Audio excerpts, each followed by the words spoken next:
The war room fell silent as another star system turned red on the holographic map. High Chancellor Vexithor stared at the display with his 4 eyes, his scaled hands gripping the edge of the command table. 30 years of war, and the Galactic Coalition was losing. "Sector 12 has fallen," announced his military advisor, a tall creature with silver skin. "The Vorgath Imperium now controls the entire Outer Rim." Vexthor looked around the room at the representatives from 20 different species. All of them wore the same expression of defeat. The Vorgath were unstoppable. Their ships were faster, their weapons stronger, and their soldiers showed no mercy. Every battle pushed the Coalition further back toward their core worlds. "How many ships did we lose?" Vexthor asked, though he already knew the answer would be bad. 243, Chancellor. The Vorgath lost only 30. A wave of despair moved through the room. At this rate, the Coalition would collapse within 5 years. Maybe less. The Vorgath had already destroyed 17 species completely. Their empire grew larger with each victory, and their leader showed no interest in peace. "We need something new," said General Thawne, a 4-armed warrior from the Keltar species. "Our tactics are not working. Our weapons are not enough. We need help." "Help from where?" Vexthor replied with bitter laughter. "We are the Coalition. We represent every major civilization in the galaxy. There is no one left to ask." As the council began to argue about their next move, a young scholar named Riva entered the room. She was a Nexian, a species known for their skill with ancient technology and history. She looked nervous but excited. "Chancellor, I apologize for the interruption," she said, her voice shaking slightly. "But I found something in the old archives. Something that might help." Vexthor was about to dismiss her, but something in her eyes made him pause. "Speak quickly. We have little time for history lessons." Riva activated a small data device. Ancient symbols appeared in the air above the command table.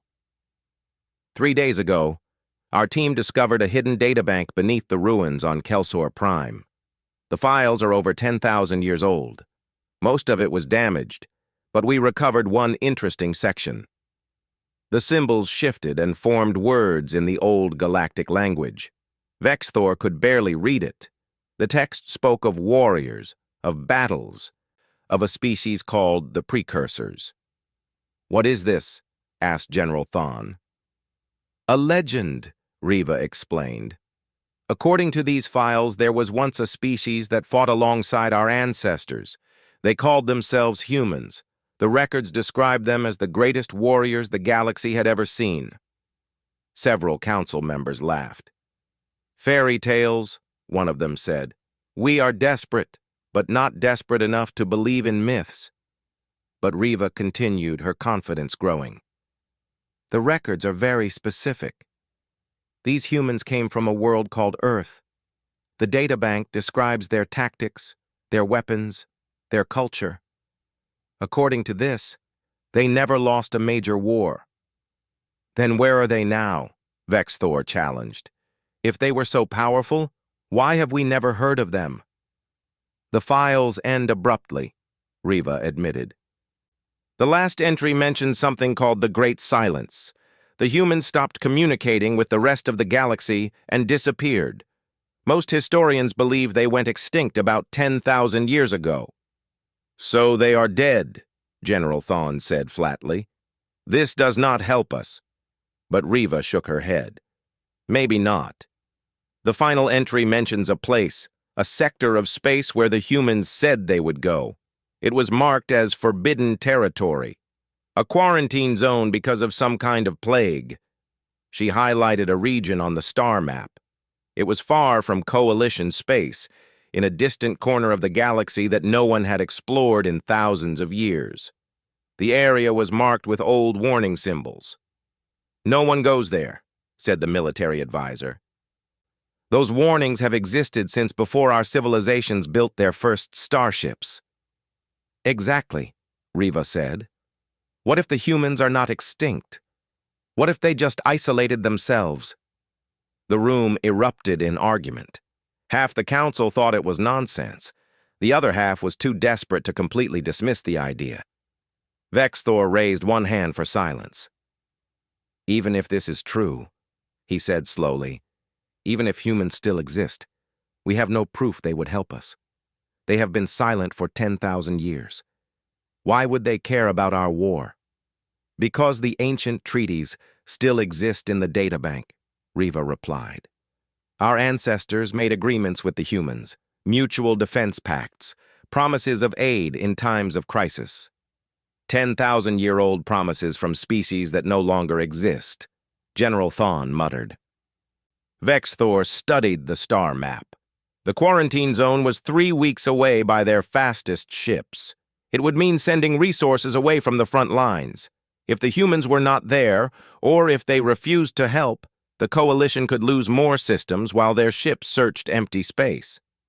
But what choice did they have? Every conventional strategy had failed.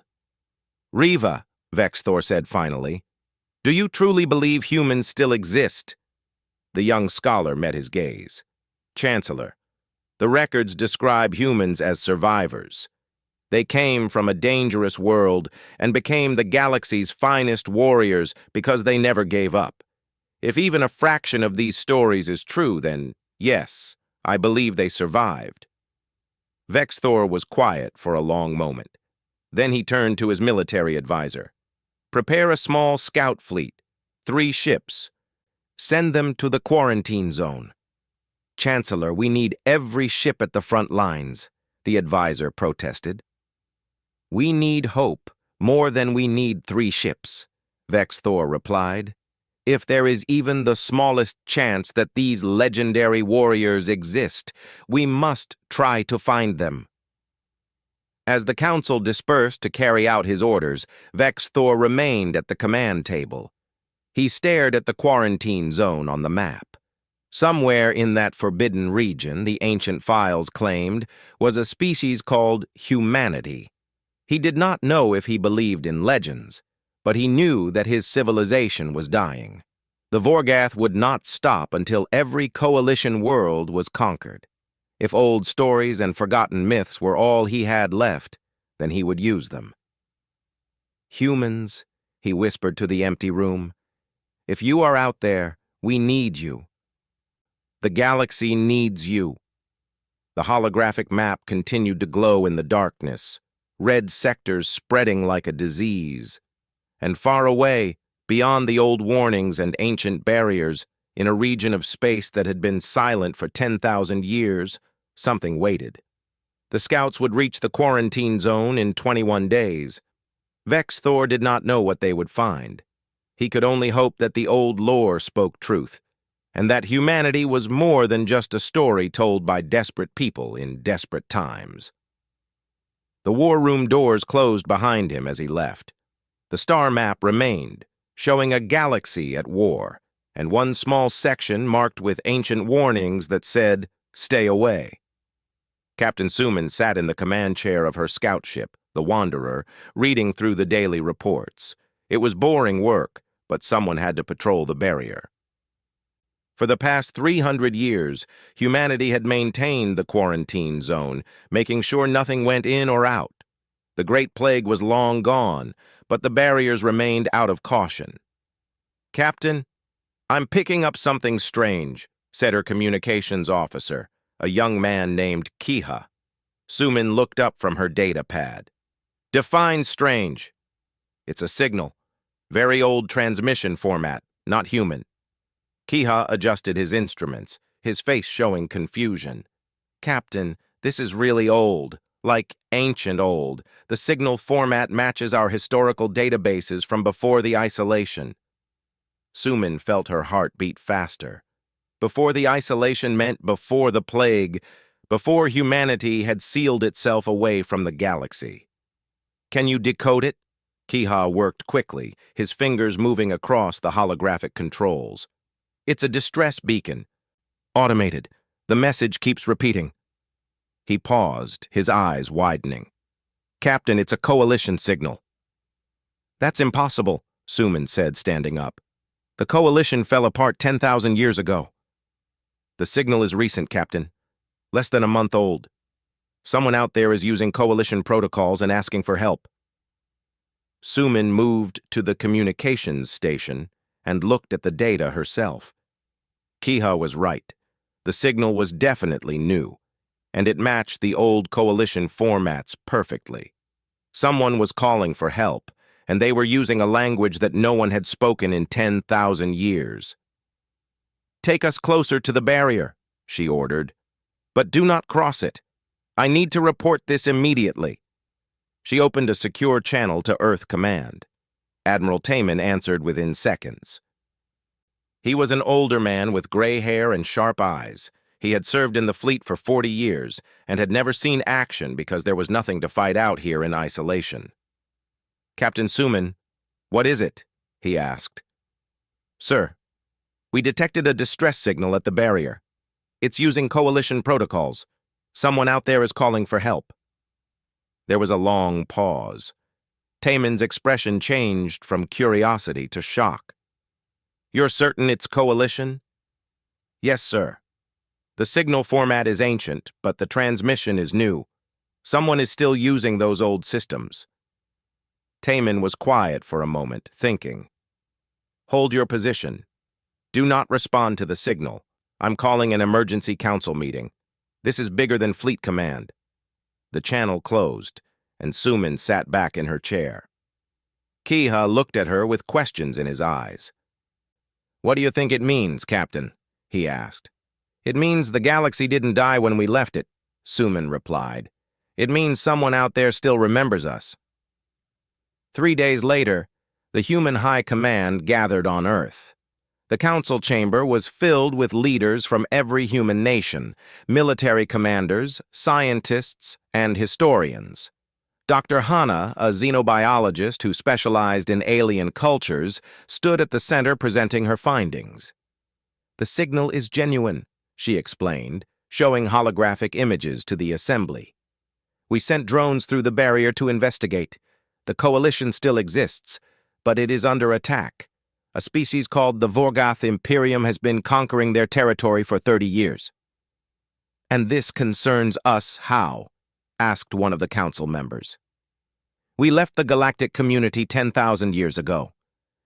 We have no obligations to them." Dr. Hana shook her head. "Actually, we do. I found the old treaties in our archives. Humanity signed mutual defense agreements with the Coalition's founding species. Those treaties have no expiration date." The chamber erupted in argument. Some leaders wanted to maintain isolation. Others argued that humanity had a moral duty to help. The debate continued for hours. Finally, Commander Jinwoo stood up. He was the head of the Earth Defense Fleet, a tall man with a calm presence and a reputation for strategic thinking. When he spoke, the room fell silent. "We have been isolated for 10,000 years, he said. "We built our ships, trained our soldiers, and prepared our defenses against threats that never came. We became comfortable, safe. But our ancestors did not leave Earth and explore the stars so that we could hide forever." He activated a star map showing the galaxy beyond the barrier. Out there, civilizations are dying, species are being destroyed, and we have the power to help them. He paused, looking around the room. "But more than that, we have a responsibility. Our isolation has made us soft. We have forgotten what it means to struggle, to fight for something beyond our own survival." "Are you suggesting we go to war?" someone asked. "I am suggesting we remember who we are," Jinwoo replied. "Humans did not become the legends those old files describe by staying safe. We became legends by standing up when others could not, by fighting when others gave up." The vote was close, but in the end, the decision was made. Humanity would send a diplomatic envoy and a small observation fleet. They would make contact with the coalition and assess the situation. Envoy Donga was chosen to lead the mission. He was a skilled diplomat with experience in first contact protocols, even though humanity had not needed those skills in thousands of years. His ship, accompanied by 5 military vessels, crossed the barrier 3 weeks after the distress signal was first detected. The coalition fleet that met them was small and cautious. When Dongha's ship transmitted its identification codes, the coalition vessels stopped moving. "This is Envoy Dongha of the Human Federation," he broadcast in the ancient galactic language. "We received your distress signal. We have come to talk." The response took several minutes. When it came, the voice on the other end sounded shocked. You are real? Humans are real." Dongha smiled slightly. "Yes, we are real. We have been in isolation, but we are still here. We understand you are at war. We would like to discuss how we might help." The coalition ships escorted Dongha's fleet to their nearest command station. Word spread quickly through coalition space. The humans were real. The old legends were true. But as Dongha sat in the first meeting with High Chancellor Vexthor, he could see the doubt in their eyes. "Your ships are small," Vexthor said carefully. "Your weapons use older technology. No offense, Envoy Dongha, but how can you help us defeat the Vorgath?" Dongha had expected this question. The coalition had advanced in some ways during humanity's isolation. Their ships were larger, their energy weapons more refined. On paper, human technology looked outdated. "Chancellor," Dongha replied, "we may use older technology, but we use it differently. Humanity has spent 10,000 years preparing for the day we return to the stars. We have not been idle." "But you have not been at war," Vexthor pointed out. "The Vorgath have conquered dozens of species. They are experienced, brutal, and efficient. With respect, Envoy, your people have not fought anyone in millennia." Dongha met his gaze steadily. "That is true. We have not fought other species, but we have fought each other. Humans have never stopped training for war. It is in our nature. Every nation on Earth maintains a military. Every child learns our history of conflicts and victories.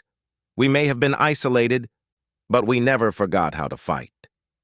The meeting ended with a tentative agreement. The coalition would allow humanity to help, but they clearly did not expect much. As Dongha left the command station, he sent a message back to Earth. "They do not believe in us," he reported to Commander Jinwoo. "They see us as a curiosity, not as allies." Jinwoo's response was calm. "Then we will show them what humans can do. Send them our recommendations for deployment. Request a position where we can prove ourselves." And in the dark reaches of space, the Vorgath Imperium learned of humanity's arrival and laughed. The Coalition War Council looked at the star map with barely hidden contempt. Commander Jinwoo stood quietly beside Envoy Dongha, watching as the alien commanders decided where to place the human forces.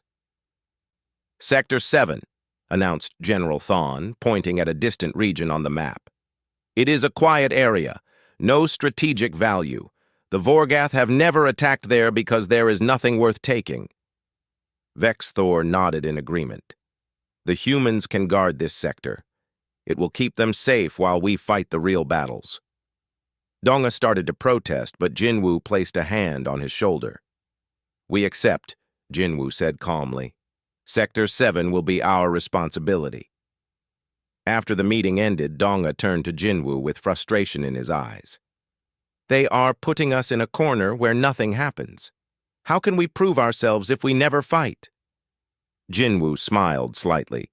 "They are putting us exactly where I wanted us to be. Isolated, alone, with no coalition forces to get in our way." "I don't understand." "You will," Jinwoo replied. "Trust me, Envoy. Sector 7 will not stay quiet for long."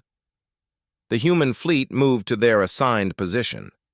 5 ships seemed like nothing compared to the massive coalition battle groups, but Jinwoo knew size was not everything. He looked at his crew and saw professionals who had trained their entire lives for this moment. Lieutenant Nari commanded the fighter squadron. She was young but skilled, one of the best pilots in the human fleet. Her squadron of 30 fighters launched from the carrier and began patrol patterns around Sector 7. "This is boring," one of her pilots complained over the comm. "I thought we were going to see action." "Stay alert," Nari replied. "The commander did not bring us here to watch empty space." On the ground, General Hyunwoo oversaw the defensive preparations on a small moon in Sector 7. He had 2,000 soldiers, and he was putting them to work, building fortifications that looked strange to Coalition observers. "What are those?" asked a Coalition officer who had come to inspect their positions. "Trenches," Hyunwoo replied. "Connected defensive positions. Kill zones. We are preparing for ground combat." The Coalition officer looked confused. "But the Vorgath use orbital bombardment. They destroy planets from space. Ground combat is rare." "It will not be rare here," Hyunwoo said with certainty. Meanwhile, in Vorgath space, War Chief Kralthos received intelligence about the humans. He was a massive creature, covered in thick armor plates and battle scars. He had conquered 15 systems personally and never lost a battle. "Humans," he said, reading the report with amusement. "The Coalition is so desperate they resurrect ancient myths." His intelligence officer bowed. "The humans have taken position in Sector 7, War Chief. Should we be concerned?" Kralthos laughed, a deep sound that shook the room. "Concerned? About 5 small ships and their primitive weapons? No, but we should crush them quickly, send a message to the Coalition that even their legends cannot save them." "What force should we send?" "Nothing too large," Kralthos decided. "A moderate battle group, 30 ships, 5,000 ground troops, enough to destroy the humans completely, but not so many that we reveal our strategies for the main offensive." The intelligence officer hesitated. "War Chief, the ancient records say humans were formidable warriors."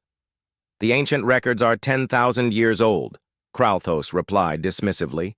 "These humans have been hiding in isolation. They have not fought a real war in millennia. They are soft, weak. We will destroy them in hours, and the Coalition will lose what little hope they have left." Back in Sector 7, Commander Jinwoo gathered his officers for a final briefing. Admiral Taemin joined the meeting via hologram from the main human fleet. "Our intelligence suggests the Vorgath are coming," Jinwoo announced. "They will arrive in approximately 48 hours. "How many ships?" asked Nari. "At least 30, possibly more. They see us as an easy target." "We are outnumbered 6-1, said one of the ship captains. "Should we request Coalition support?" Jinwoo shook his head. "No. I specifically requested that we fight alone. The Coalition does not believe in us. We need to show them what humans can do, and we cannot do that with their ships getting in our way." General Hyunwoo spoke up from the surface. "Commander, my troops are ready. We have prepared the entire moon for defense. If they come to the ground, we will make them regret it." "Good," Jinwoo replied. "Lieutenant Nari, your fighters will be our first strike. Hit them fast, hit them hard, and fall back. Make them chase you." "Understood, sir," Nari said with a grin. "We will give them a warm welcome." Admiral Taemin's hologram flickered. "Commander Jinwoo, Earth Command is concerned. You are about to face a force that outnumbers you significantly. Are you certain you do not want reinforcements?" "I am certain, Admiral," Jinwoo replied. "Humanity has been waiting 10,000 years to show the galaxy who we are. This is our chance. We will not waste it by hiding behind others." The meeting ended, and each officer returned to their posts. The human fleet began final preparations. Weapons were checked, shields calibrated, engines tested. The soldiers on the moon finished their fortifications and waited. In the Coalition Command Center, Vexthor watched the data from Sector 7 with mixed feelings. Part of him hoped the humans would succeed. Part of him expected them to die quickly, proving that the old legends were just stories. "Should we send support?" asked his advisor. "No," Vexthor replied. "The humans requested to fight alone. We will honor their request. Besides, I want to see what they can do. And if they fail, Vexthor sighed, then we will have learned that even legends can die. The Vorgath fleet arrived in Sector 7 exactly on schedule. 30 warships dropped out of faster-than-light travel and immediately scanned the area. They detected the 5 human ships and the fortified moon. "This will be easy," the Vorgath fleet commander reported to Kralthos. "The humans are here, just as intelligence said. Their ships are small and their weapons appear outdated. We will crush them and move on." "Do it quickly," Kralthos ordered. "I want this finished before the day ends." The Vorgath fleet moved forward in a standard attack formation. They expected the humans to retreat or call for help.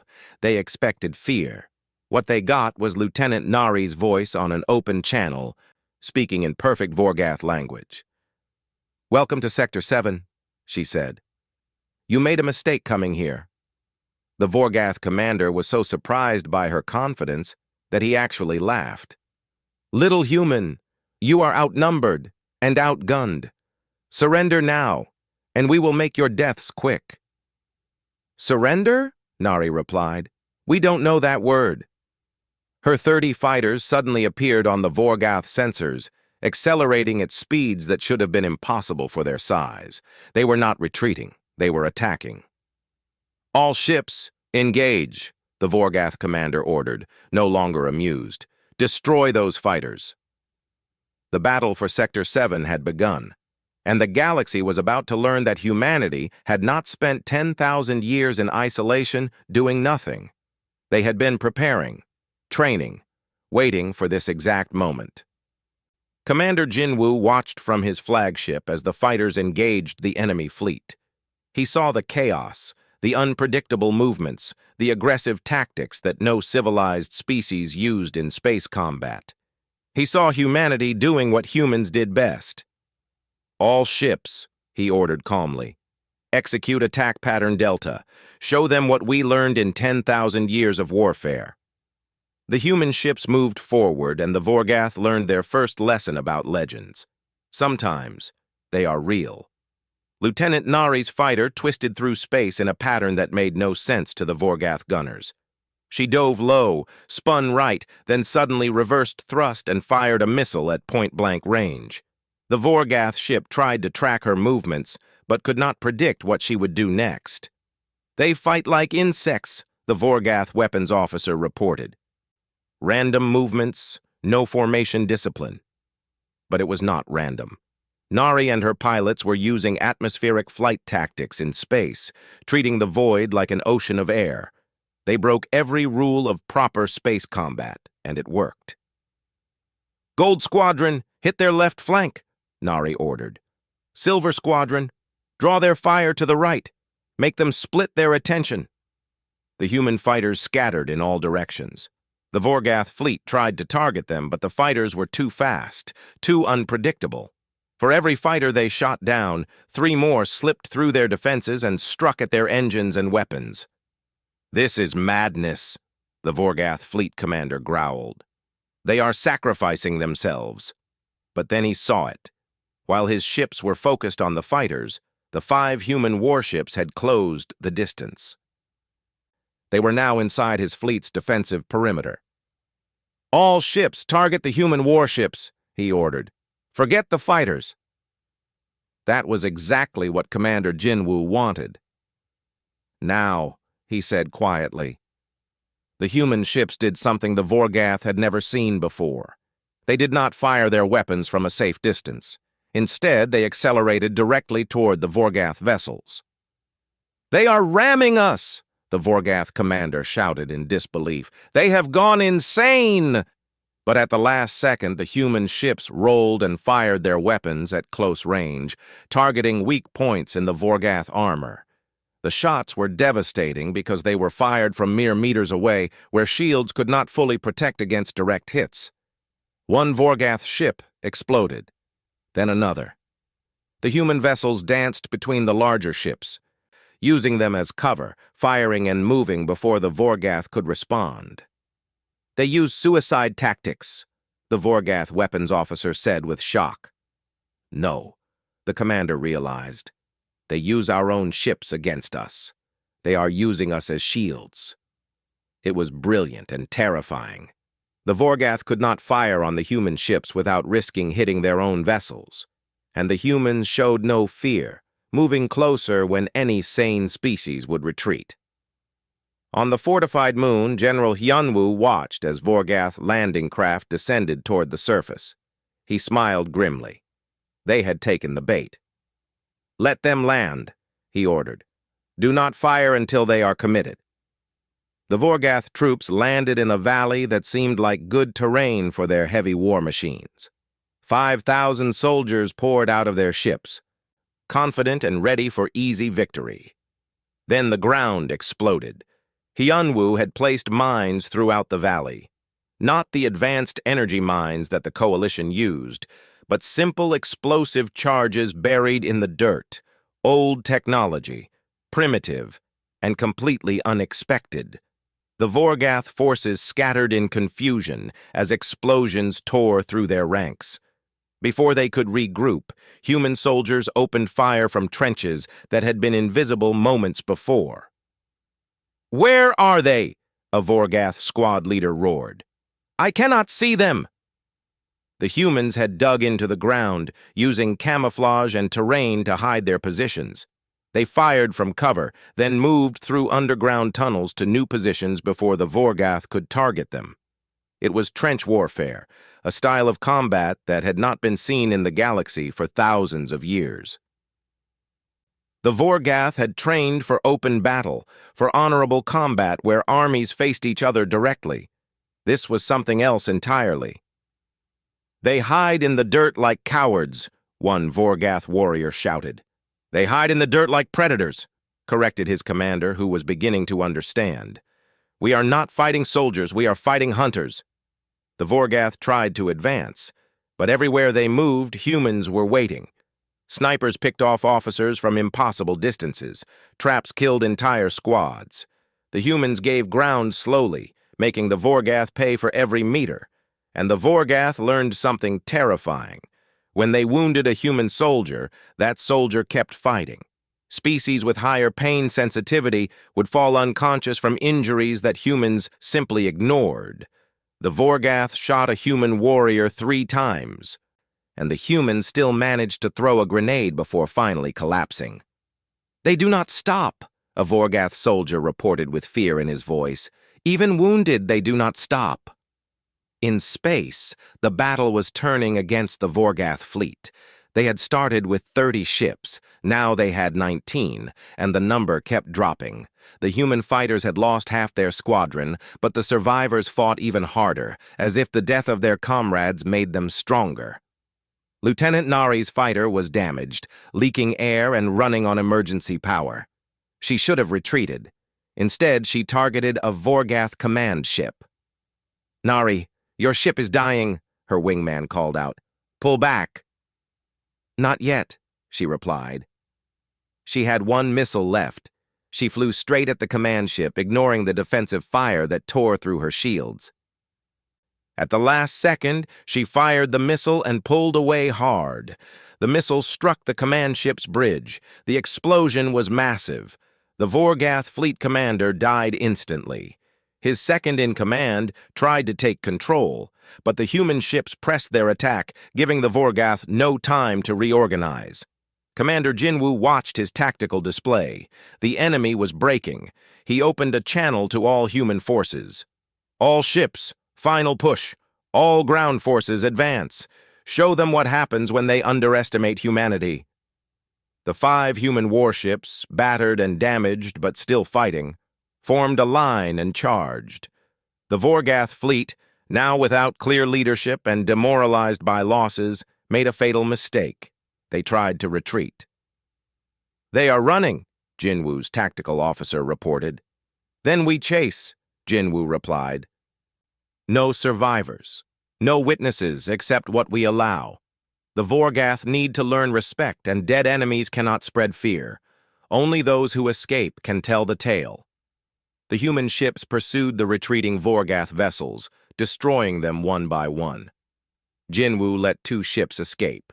Just 2, damaged and terrified, racing back to Vorgath space to report what they had seen. On the moon, General Hyunwoo's forces emerged from their trenches and advanced. The Vorgath ground troops, seeing their fleet destroyed above them, lost their will to fight. Some tried to surrender, others tried to flee to their landing craft. Hyunwoo gave the order to accept surrenders, but to destroy any ship trying to leave. The battle ended within hours. Of the 5,000 Vorgath troops who had landed, fewer than 300 survived. The human losses were significant. 15 fighters lost, 2 warships heavily damaged, 300 soldiers dead or wounded. But they had won. In the Coalition Command Center, Vexthor stared at the battle report with his mouth open. His military advisor was shaking. "This cannot be accurate," Vexthor whispered. 5 ships defeated 30? "The data does not lie, Chancellor," the advisor replied. "The humans destroyed the entire Vorgath battle group. Only 2 ships escaped. The humans have won." Across Coalition space, the news spread like fire. The humans were real, the legends were true, and they had just won a battle that should have been impossible. In Vorgath space, the 2 surviving ships limped home. War Chief Kralthos listened to their report with growing rage and, for the first time in his life, a touch of fear. "They fought like demons," one captain reported. "They used tactics we have never seen. They did not fear death. They embraced it. War Chief, the old record spoke true. Humans are not like other species." Kralthos crushed the arm of his command chair. "Then we will send more ships, bigger fleets. We will crush them with overwhelming force." But his intelligence officer had finished analyzing the battle data. "War Chief, I do not think you understand. The humans won because they are different. They think differently. They fight differently. If 5 ships can do this much damage, what will 50 ships do? What will 500 do?" Kralthos looked at the star map showing human space. For 30 years, the Vorgath had conquered everyone they fought. For 30 years, victory had been certain. Now, for the first time, Kralthos wondered if his empire had made a terrible mistake. The news of humanity's victory reached every corner of Coalition space within days. On 100 worlds, species that had nearly given up hope suddenly felt something they had not felt in years. They felt like they might survive. High Chancellor Vexthor stood before the Galactic Council, and for the first time in months, he saw something other than despair in their eyes. "The humans defeated a force 6 times their size," he announced. "They used tactics we have not seen in millennia, and they are willing to teach us." General Thawne, who had dismissed the humans as useless, now spoke with newfound respect. "I have reviewed the battle recordings. The humans fight in ways we abandoned long ago as too dangerous, too chaotic. But it works. They turn our own rules against us." Commander Jinwoo attended the council meeting via hologram. His uniform was clean now, but everyone could see the exhaustion in his eyes. He had not slept in 3 days. "Commander Jinwoo," Vexthor said formally, "the Coalition wishes to apologize. We underestimated your people. We treated you as a curiosity instead of the warriors you are." Jinwoo nodded simply. "You did what any reasonable species would do. We understand. But now we must move forward. The Vorgath will not stop because we won 1 battle. They will come again, with more ships and better preparation." "What do you suggest?" asked Vexthor. "Let us train your forces," Jinwoo replied. "We have tactics that work against superior numbers. We have strategies that the Vorgath have never encountered, but we cannot win this war alone. We need the Coalition's ships, your resources, your soldiers. Together we can turn the tide." The vote was unanimous. Commander Jinwoo was given joint command of Coalition forces, along with General Thawne. The 2 commanders, human and alien, began the massive task of reorganizing the Coalition military. On Earth, The High Command made a decision that changed everything. They would fully commit to the war. The barriers around human space came down for the first time in 10,000 years. Ships that had been in storage were activated. Soldiers who had trained their whole lives for a war that might never come were finally given their purpose. Admiral Taman led the main human fleet through the old quarantine zone. Behind him came 500 warships, each one carrying soldiers, weapons, and the knowledge of 10,000 years of human warfare. When the fleet arrived in Coalition space, species gathered to watch. They came to see if the legends were true, if humanity was really as formidable as the stories claimed. The human fleet was not the largest they had seen. The ships were not the most advanced. But there was something about the way they moved, the way they held formation, that spoke of discipline and readiness. These were not soldiers playing at war. These were warriors who had been waiting for this moment. Dr. Hana worked with coalition scientists, sharing human knowledge. She taught them about Earth, about the dangerous world that had shaped humanity into what it was. "Your planets are gentle," she explained to a group of fascinated researchers. "Ours tried to kill us every day. We evolved to be persistent hunters, to chase prey for days until it collapsed from exhaustion. We learned to cooperate because alone, we died." Everything about humans was shaped by survival. One researcher asked, "Is that why you fight so aggressively?" "We fight aggressively because we know what it means to lose," Hana replied. "When you come from a world where everything wants to eat you, you learn that retreat is just slow death. Better to face your enemy and give everything you have." The coalition forces began training under human instruction. General Hyunwoo taught ground combat tactics. Lieutenant Nari taught fighter pilots how to think in 3 dimensions, how to use chaos as a weapon. At first, coalition soldiers struggled. Human tactics seemed reckless, even suicidal, but slowly they began to understand. Humans did not avoid danger. They controlled it, used it, turned it into an advantage. Ambassador Minho arrived from Earth to serve as the official liaison between humanity and the coalition. He was a calm, thoughtful man who had spent years studying diplomacy and alien cultures. He addressed the Galactic Assembly, speaking in the ancient coalition language that humanity had preserved for 10,000 years. "We were never gone," he said. "We were just waiting. Our ancestors left you because a plague threatened to destroy us all. We quarantined ourselves to protect both humanity and the galaxy, but we never forgot the treaties we made. We never forgot our friends." He paused, looking at the representatives from dozens of species. The Vorgath believe they are unstoppable. They have conquered everyone they fought. But they have never fought humans. They have never faced a species that evolved on a death world, that learned warfare as a survival skill, that sees persistence as a virtue. One representative stood up. "Ambassador, your people have been isolated for 10,000 years. Why should you care about our war?" Minho met the representative's eyes. "Because we remember what it was like to be alone and afraid. Because we believe that species should help each other, not destroy each other. And because we are human, and humans protect those who cannot protect themselves."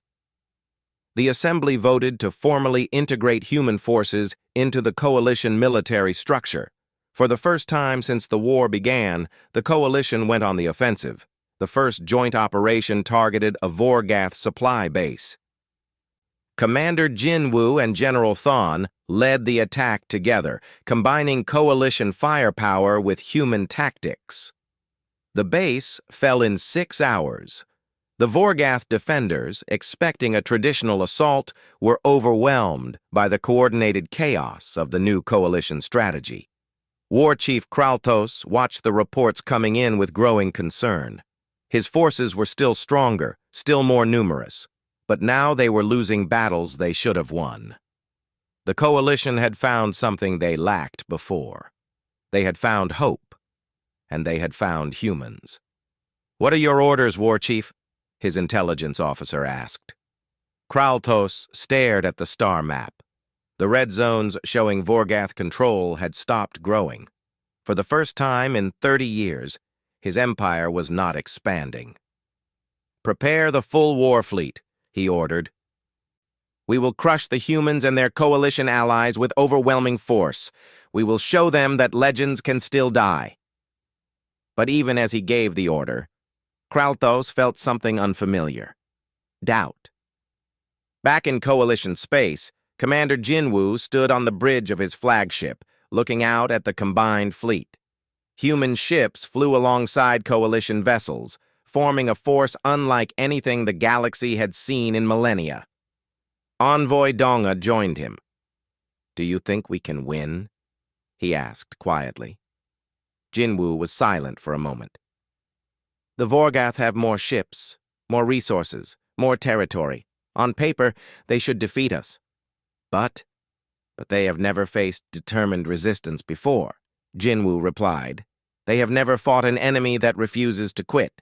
They have technology and numbers. We have something more important."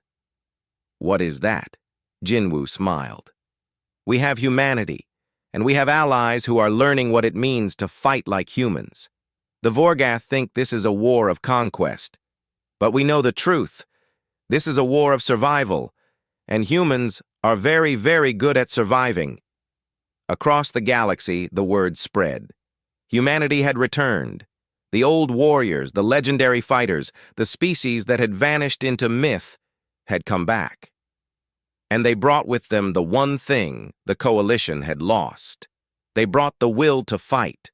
The war was far from over. The battles ahead would be hard, and many would die. But for the first time in 30 years, the Coalition believed they could win. In the ancient archives, the old files about humanity were opened and read again. The records spoke of a species that never gave up, that turned every disadvantage into strength, that fought not because they loved war, but because they loved what was behind them.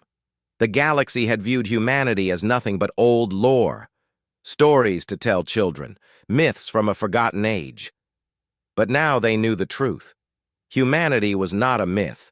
They were a promise that no matter how dark things became, somewhere in the universe, there were warriors who would stand and fight. And humanity had arrived on the battlefield, ready to keep that promise.